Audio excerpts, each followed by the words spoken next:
We've had lots and lots of Hawkeye heroes from the past. We talked about Hayden Fry. But, you know, we've got a big game tomorrow. We've got a great big game tomorrow, and the Hawks are going to be on the field. And we got lots of new things going on tomorrow, for sure. A new offense. We got all kinds of things to look forward to. It's supposed to be a nice weather. But we don't know much about the team yet. We don't know about what might happen. So we brought in the experts. Yes. Yeah, ladies and gentlemen, I'd like to introduce to you the on-air voice of the Iowa Hawkeyes, Mr. Gary Dolphin. Hi, everybody. And the brand new sidekick, get a good look at him now, Mr. Former Hawkeye, former NFL player, Mr. Pat Angerer. Here is your Hawkeye preview. Thank you, Master of Ceremonies. Great to be back with y'all. This guy is going to be great. He's going to be right up there with Ed Podolak because they're very much alike. Self-deprecating, makes fun of himself, has great one-liners, and obviously one of the greatest linebackers in the history of Hawkeye football. Depends who you ask. Pat Depends Angerer. who you ask. I'm sorry, he said defensive back. He was a lightning quick corner, weren't you? Well, if you're going to be dumb, you got to be tough, man. Exactly. But, you know, I'm excited. It's a great opportunity. Obviously, it's something that I never in a million years thought I'd be doing. Obviously, I never thought anybody would put me on the radio. And to be fair, I never thought I'd even go to college. So this is a weird. Luckily, my tutor's here that got me through. Mary Lynn Bogard, the greatest woman ever. You know, that's a good story because I didn't believe him when he first told me about his career at Iowa. You weren't even sure you wanted to go to school, right?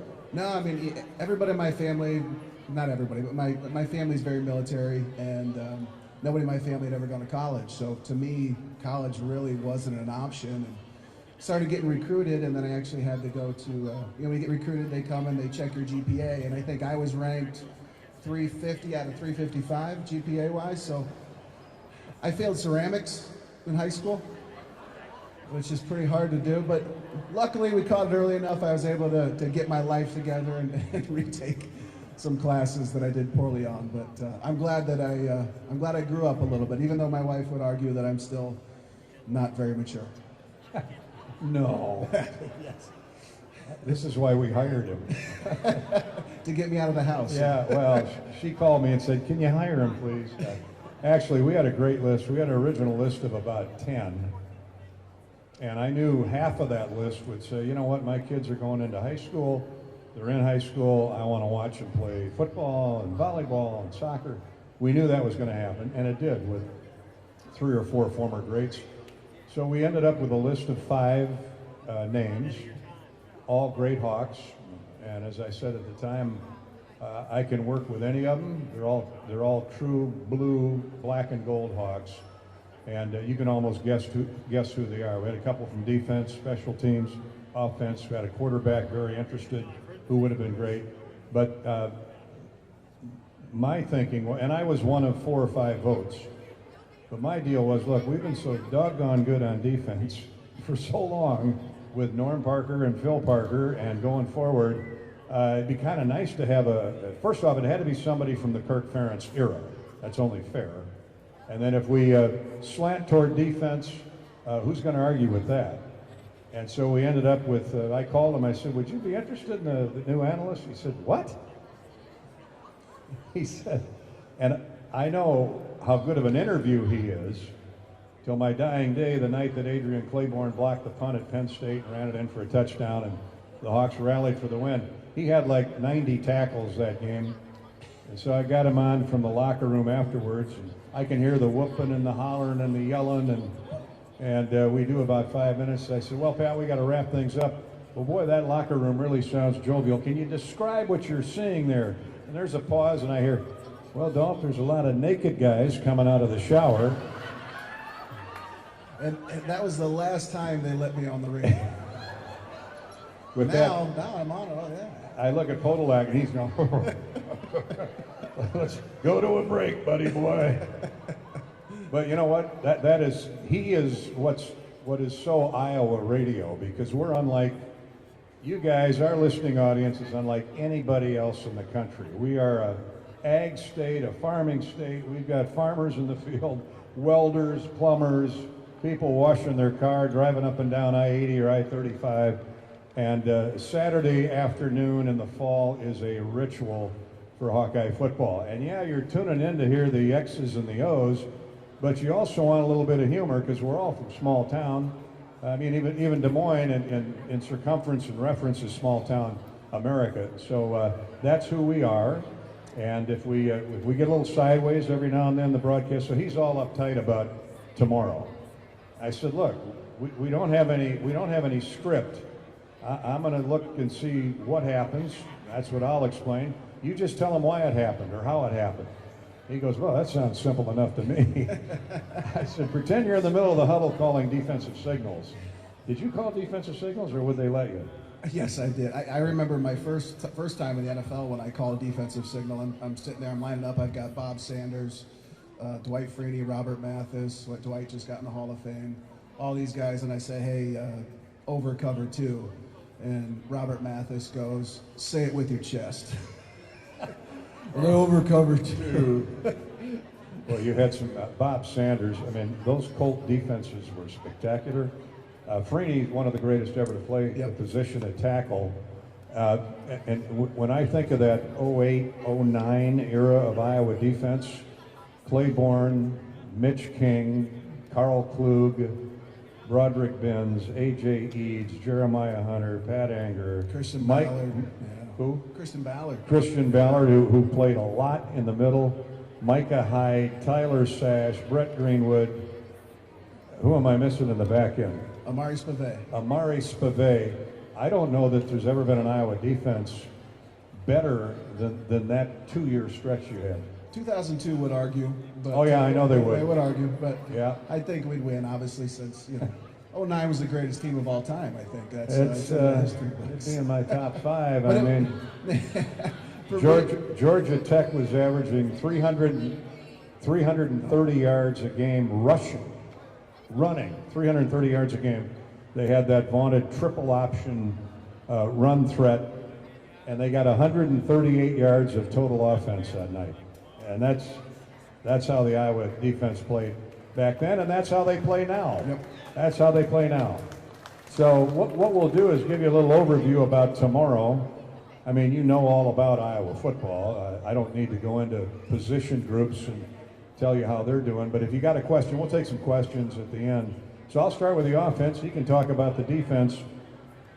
The best news about the offense is the O-line is not only healthy, but they've got starters as backups. That's how deep they are right now. Now let's hope that it stays that way. But if you remember last year, the Hawks were really good guard to guard. Rusty Feth, Logan Jones, Connor Colby, all Big Ten. Connor Colby was a freshman All-American. He's now a 5th year, 6th year guy. So we were really good guard to guard. But the tackles could never stay healthy. Mason Richmond, Nick DeYoung, pick a tackle. They were always beat up. Bo Stevens, they even tried him out. Not Bo Stevens, but everybody they tried either got hurt or was playing out of position. Tyler Ellsbury, who's back this year, was interchangeable. Tyler played guard, center. You could even throw him out there at tackle if you wanted to. So the offensive line, they're all back. They're all back with the exception of Rusty Feth. Don't you like that name for an offensive lineman? Rusty Feth. Had a red beard hang down to his navel. I mean, that's an offensive lineman. And the other component is our quarterbacks are healthy. Now, I hesitate to even say that, but Cade McNamara, I was at the final fall camp practice, and that's the best I've seen him in the 5 practices I watched this fall out of the 15. But he's confident, a little hesitant to plant that left leg and throw. Now he's top drawer. He looked great last Saturday, and I know they've had a good week of practice. The running backs, they got a stable of 3. They got more than 3, but Kamari Moulton has really elevated his game to where he's starting tomorrow. And, with our running backs, if you're a starter, okay, how many snaps you going to get? And Kirk likes to go with who's good early on and keep feeding that horse the bale of hay, right? But you'll see Caleb Johnson, you'll see Lee Sean Williams is finally healthy. He was nicked up a lot during camp.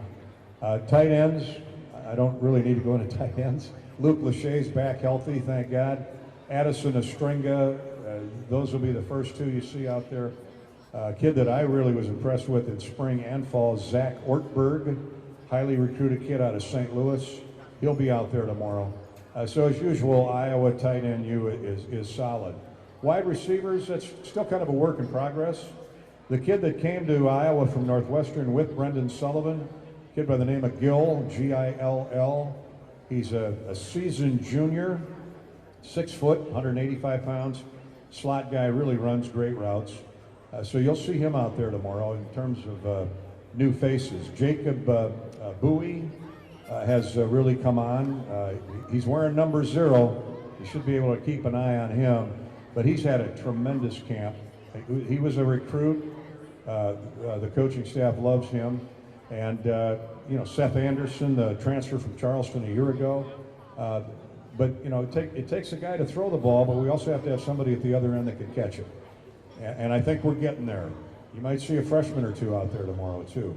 That's the offense in a nutshell. Let's turn to defense. What do you like so far, buddy boy? Yeah, defense obviously starts up front, starts with their D-line. Y.A. Black, I think he's probably the most important person on the defense. Then you got the other D-tackle, Aaron Graves, who he's in his 3rd year, didn't redshirt, he's already graduated. I think I had to use a COVID year before COVID just to graduate in 5 years. Aaron Graves is a tough kid, and then you've got Ethan Herkett, who plays with a ton of passion and a ton of effort. He's fun to watch. Then Deontay Craig on the other end, he's got NFL talent. He's about as good as we've had in a long time. If he could just put it all together, I think he's going to have an amazing year. And then a couple people backing him up that I think could have breakout years too. Brian Allen looks like an NFL player. Way bigger than I ever was, and stronger and tougher looking. I don't know, all these guys are getting a lot bigger. I don't think I would have got recruited these days. I don't think they're taking 5'11", 190-pound kids. But and then linebackers. They're taking 5'9", 190-pound kids if their name is Pat Angerer. I can promise you that. Then linebackers, Nick Jackson, Jay Higgins. I mean, what more can you say about them? Just two absolute studs. What I love about them, with as much success as those two have had, is they still hustle the ball, and they still play hard, and they still play with the same passion that Iowa defense and Iowa linebackers are known for. And I'm very, very much looking forward to watching them play this year. And then when we play with 4-3, Kyler Fisher will be in. Tough kid, smart kid. Probably my favorite player to watch coming into this year is going to be Sebastian Castro. He's as close to Bob Sanders to me as we've had in a long time. I know that's a tough thing to say. You don't throw Bob Sanders' name out there a lot, but Sebastian really came in strong last year, and he's a good player. And then the back end, we're solid as always. T.J. Hall coming in at corner, Jamari Harris, both two studs. John Nestor's gonna get in there as well too. I have a feeling he's a really talented kid. Xavier Wampa, who's been really good since he's been here. And then number 30, Quinn Schulte, obviously. Number 30, Brett Greenwood. He wears that number 30 well. Really talented defense, obviously led by Phil Parker, who's amazing, really good at what he's doing. I'm fired up about this defense, man. It's going to be fun to watch. Well said, Pat. Thank you. Torrey Taylor is now booming 50-yard punts at Soldier Field for the Bears. The Bears do punt a lot, don't they? Yeah, they do punt a lot. Torrey might be their best weapon this year. No, I think the Bears, for you long-suffering Bear fans, they actually got a chance to make the playoffs, I think. But I talked to Torrey a couple weeks ago, and I said, how's camp going? He said, oh, it's brutal. I love the Aussie accent. It's brutal. But he said, I got through the first week okay. And I said, he's averaging 49 yards a punt in the NFL. Now it's gonna change significantly next week. The specialists just play golf in camp. That's what. Is that all they do? Yeah, I think McAfee and Vinatieri, they just golfed all camp. Well, our specialist, our new punting specialist, a kid named Reese Dakin, he is from the same academy, same kicking school that Torrey Taylor attended in Australia. He's an Aussie. He's from Well, he's 6 foot 222. Ooh. 6 foot 220 pounds. Torrey was 6'5", about 230. But Reese's leg is very strong, and you know, Torrey's 26 years old right now. He came in at 22. He was a grown man when he came to Iowa. The Hawks really, you know, LeVar Woods, outstanding coach, but he's also got a great eye for talent. This kid is 19, so he's basically out of prep school and hopefully going to have 4 great years like Torrey Taylor. He struggled like any first-year player the first week in camp. He was up and down, a shank here, a 50-yarder there. But last week he found his groove. His consistency is much better. Now, he hasn't punted in front of 70,000 people yet. So be kind to him tomorrow. When there are punters out there, just get after them. And I bring that up because I had my weekly sit down with Kirk about an hour ago, and I said, what bothers you about first games? He goes, well, obviously, you don't know what the other team, what kind of research they've done, what they might throw at you. And we'll talk more about that in a minute. But he said it's take care of the football, no negative yardage plays, and, you know, typically you're going to see a lot of flags, opening game, false starts, you know, guys jumping around, illegal motion, grabbing, holding. Hopefully you keep that to a minimum.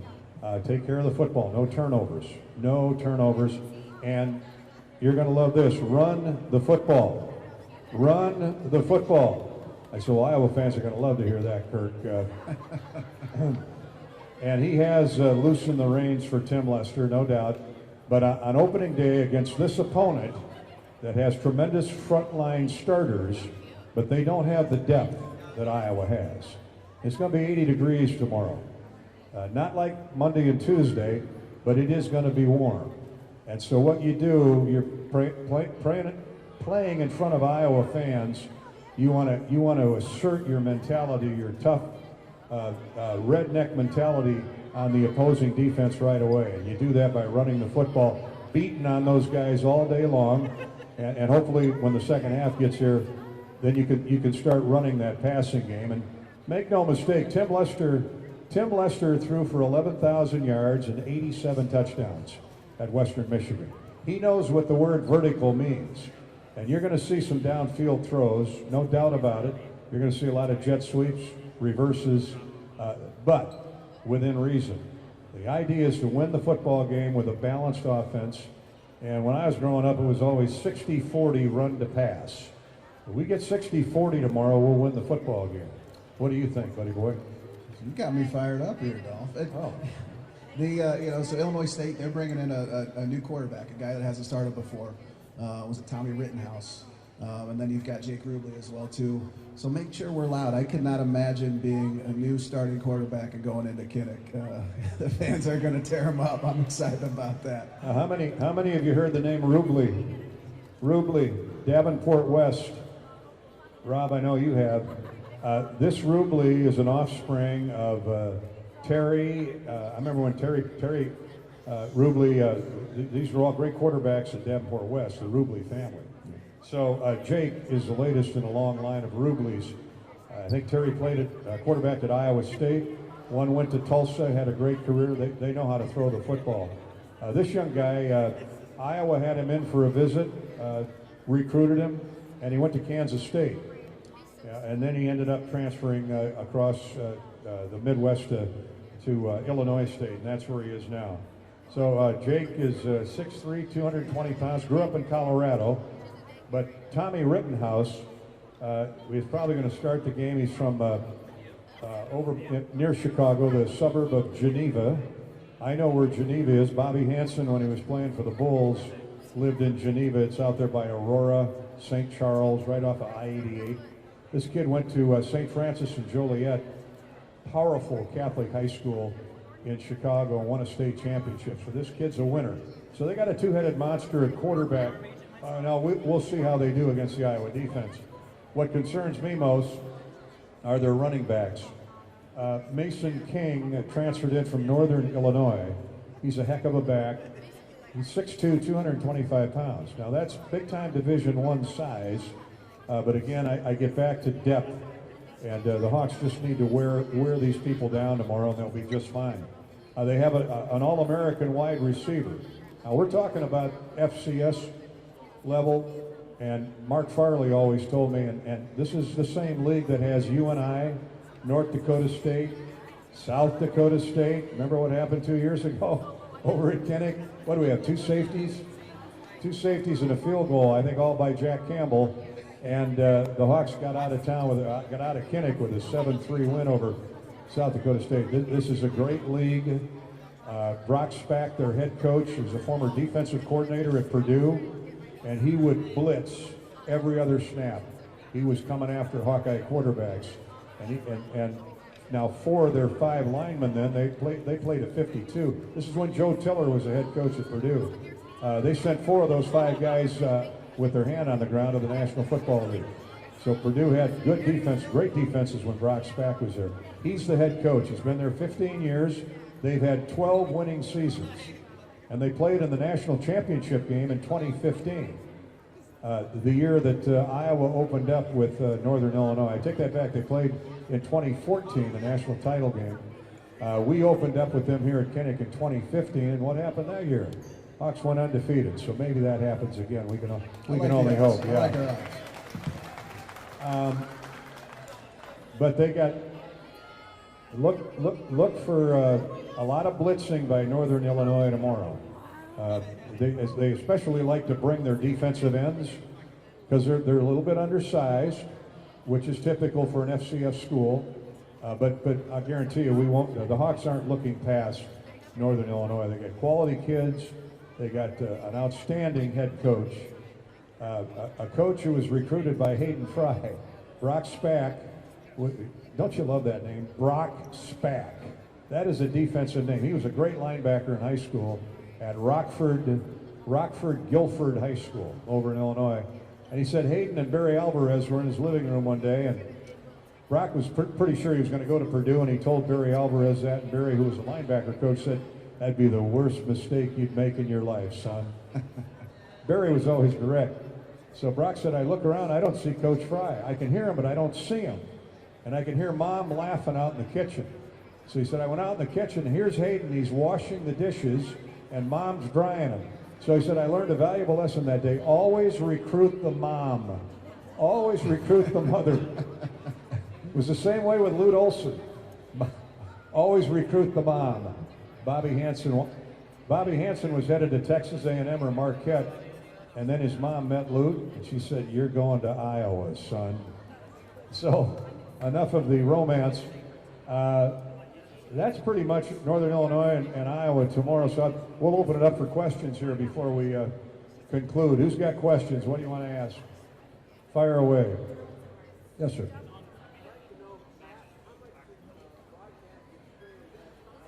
You want to know how much broadcasting experience Pat Angerer has? I did a semi-pro wrestling match once. You can do that, you can do anything. So he's not a rookie.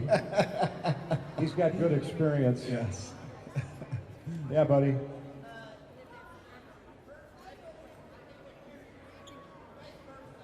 Okay, well, I'll take good care of him.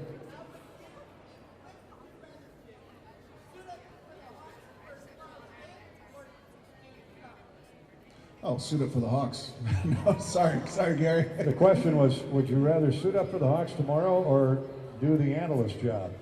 He said the right thing. Suit up for the Hawks, for sure. This guy played the game with so much intensity that I could have given you that answer. Who else has a question? Yes, sir. Hi, Mark. Where is Kirk watching the game? I said, well, you and Mary are going to order in pizza. What are you going to do? Is she going to make peanut butter and jelly sandwiches? They've agreed to watch the game at home. Now, I don't know if they'll be in the same room.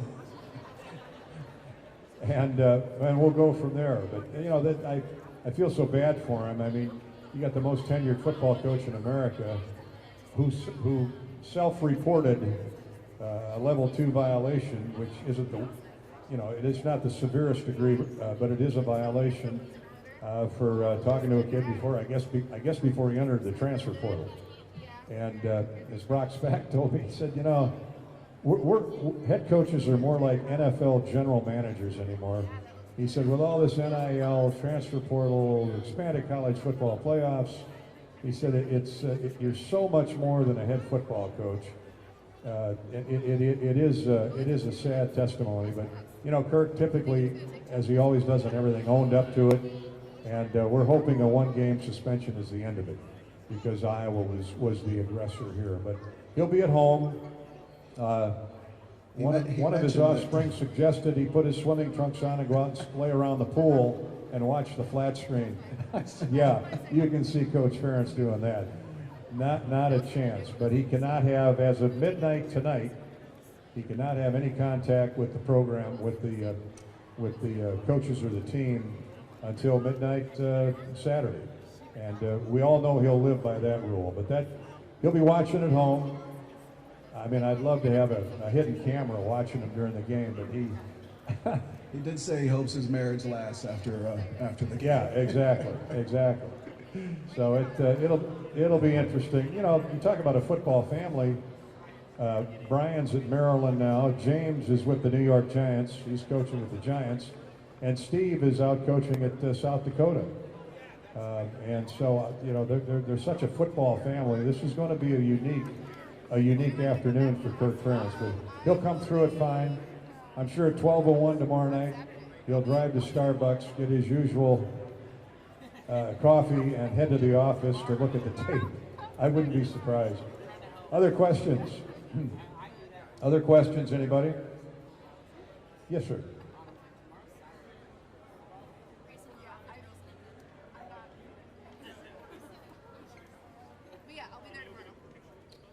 The question is, Kids Day looked rough for the quarterbacks. Do you attribute that more to the quarterbacks or to the receivers? I'd say a little bit of both, and more of it with Cade had to do with just, I interviewed him about a week ago. I said, is it more mental or physical? He said, absolutely mental. He said the brace is just a cautionary protective device. He said the knee's 100%. He said, I got to get it through my skull that the knee's going to be fine. And after he takes that first hit tomorrow, hopefully nothing severe, I think he'll be fine. But last Saturday at their final practice, he was throwing the ball with authority, and the guys were catching him. And so I think you got a quarterback who hasn't really played in 2 years. What did he play, 4 games last year? Before he got hurt early in the Michigan State game. Didn't play the year before. Now I will tell you, I like Brendan Sullivan a lot, the kid who transferred in from Northwestern. He's got great deception, you know, pass, fake, and roll. And you know, this kid's 6'2", 230 pounds, but when he takes off, that first step is magnificent. He ran a quarterback draw against our defense now, a couple weeks ago, about 17-yard up the gut into the end zone before anybody could lay a glove on him. He is eye-blink quick. And I mean, I hope we get to see him tomorrow, because that'll mean Iowa will have whatever a comfortable lead is.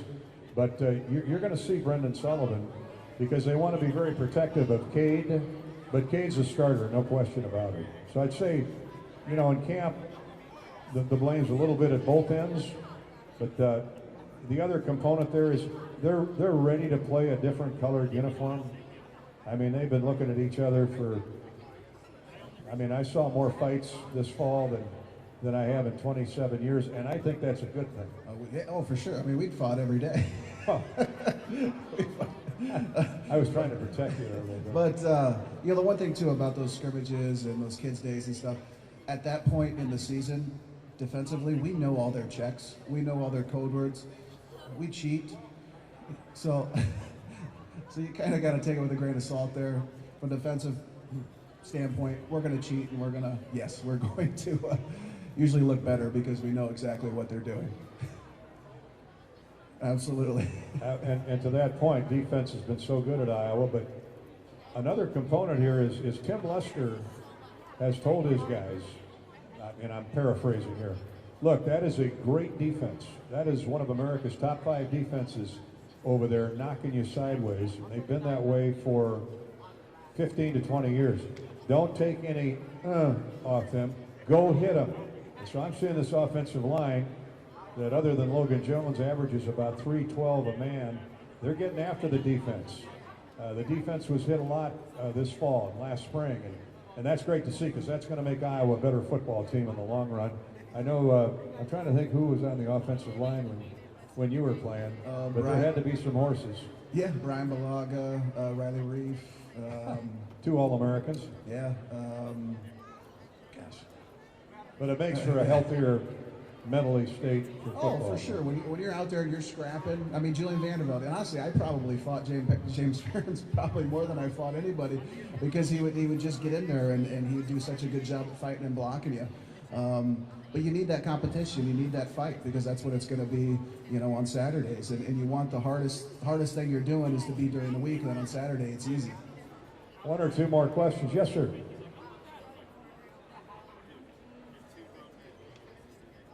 The new team, the Pac-12 teams coming in,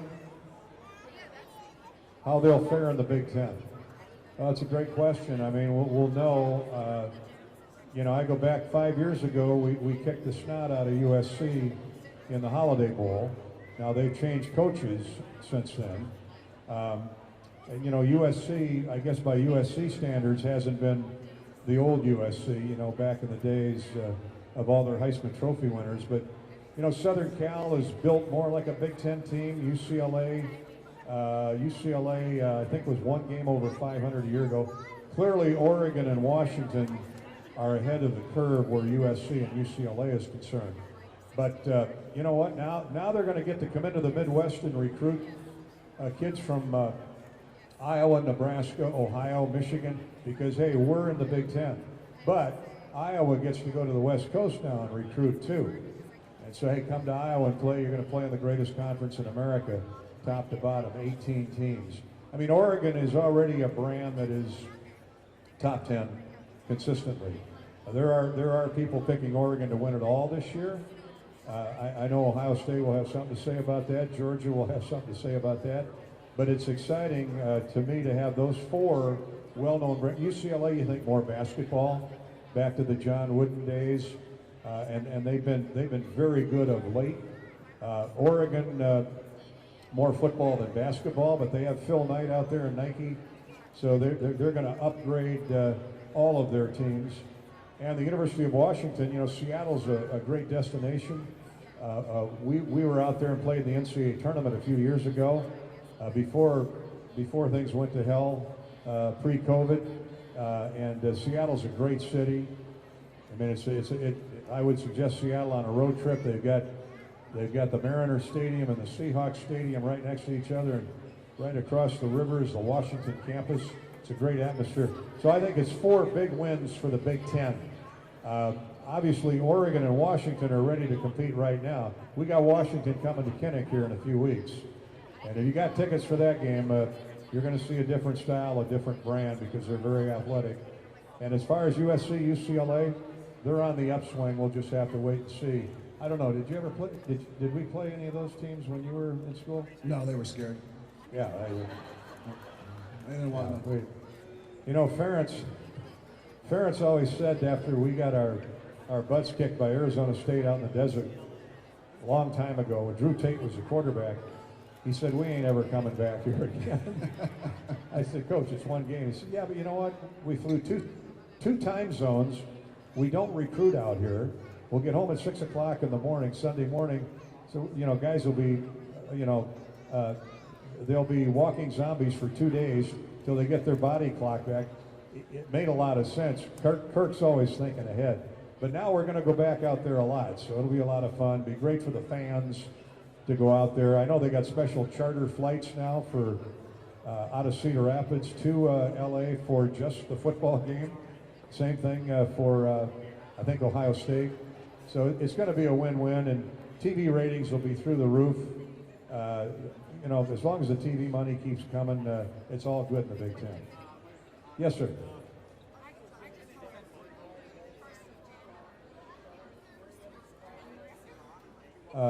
He was surprised that Kamari Moulton is now at the top of the running depth chart. He had a great spring. He had a great fall camp. And if Kirk Ferentz is anything, he's fair. LeSean Williams has been nicked up. He's back now, thankfully 100%, but hasn't played a lot this fall or the last 4 weeks. And Caleb Johnson is solid. Kamari, you know, he's one of the, I liken him to Fred Russell. He's 5'8", 185, 190 pounds. When he gets behind those 6'5" guys, he's hard to find.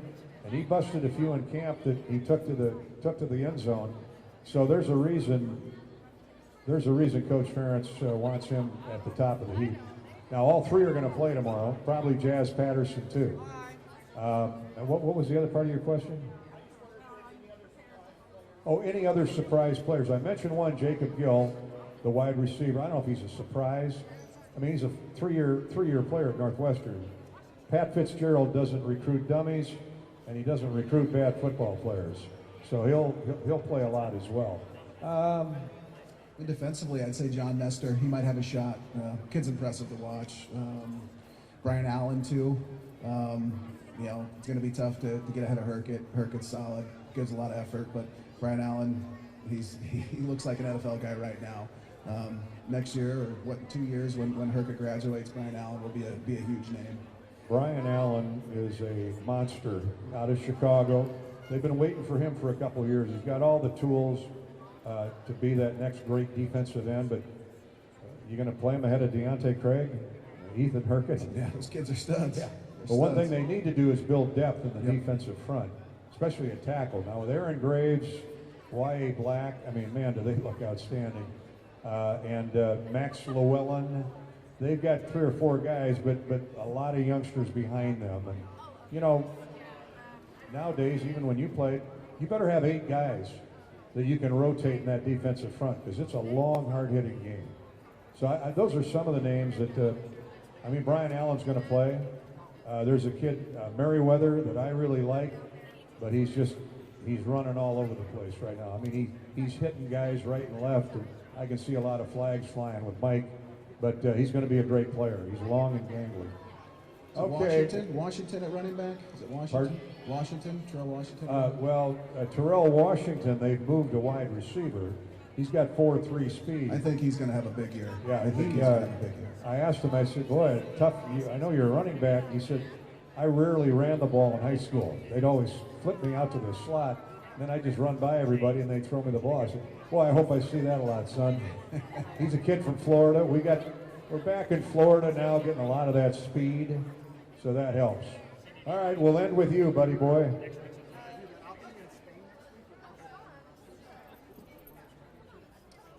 Tomorrow's kid captain.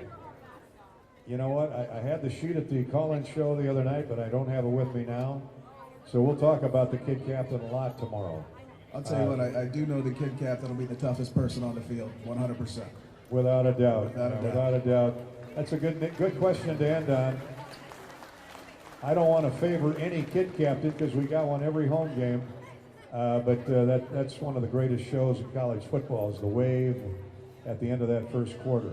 So let me say a word about Ed Podolak before we conclude. That guy, not only was I next to him for 27 years, but for 41 years he wore the headset during Iowa games. And I think this guy has a lot of Ed Podolak in him, and I mean that in a great positive way. Ed'll be 77 this weekend. And, you know, age catches up with all of us. I'm happy to say he's still involved in the pregame show. He'll do a little 5-minute vignette starting tomorrow on what he sees in the opponent, what he sees about opening day. You know, when Ed's at the top of his game, there's nobody better. And you've listened to him, some of you, longer than I have. And he's going to be an integral part of our program going forward. But it was time. It'll be time when I walk out the door. I can't leave this guy hanging for a year anyway. So I'm gonna need 20 years. You're stuck with me for 20 another years year. For you here, Gary. 20 more years, Gary. 20 years. I'll be calling the game from the home with an oxygen mask on and drooling. But as long as I got a big 82-inch flat screen in front of me, I can probably call the game. But anyway, one thing about doing Iowa radio is we got the best fans in the world, and I say that because you people are sitting in front of me, and we'll say it again tomorrow. So we'll talk to you then. If you're in the stadium, bring your headsets and Thank you all for being here today. Thank you, guys. Enjoy FRYfest. I will. Well, ladies and gentlemen, the voice of the Iowa Hawkeyes, Mr. Gary Dolphin, and his new sidekick, Mr. Pat Angerer. Let's give him a big round of applause there. Tune in tomorrow. Listen to the Hawks. Tune in tomorrow.